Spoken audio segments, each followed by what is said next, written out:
કર્માવત અને મુક્તેશ્વરનો પ્રોજેક્ટ મંજૂર થયો દુનિયા થાય 27 પહેલા મુક્તેશ્વરના ડેમમાં અને કર્માવતના તળાવમાં તમને નર્મદાના નીર ના બતાવું તો મારું નામ જિગ્નેશ મેવાણી છે।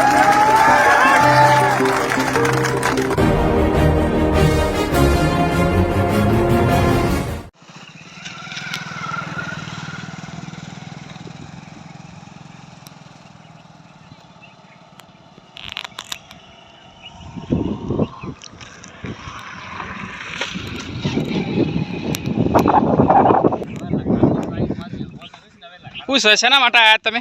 ભાઈ આ ડેમમાં પાણી હતું જોવા આવ્યો હતો। ચોથી પાણી આવ્યું? આ નર્મદાનું પાણી આ ઓમો નખાણું। આ પાઇપલાઇન મારફતે આવ્યું? હા પાઇપદાર। આ મેવાણી સાહેબ લડતા તે રીએ પાણી આવી ગયું? હેડો હું એ જોઈ લ્યું તાણી। તમે એટલા માટે આયા જોવા આવ્યા છો? જોવા આવ્યા। તમે પાણી જોવા આવ્યા એમ? બરાબર બરાબર બરાબર। હા હા આવ્યું આવ્યું ખરું હો ભાઈ, જબરજસ્ત પાણી આવ્યું।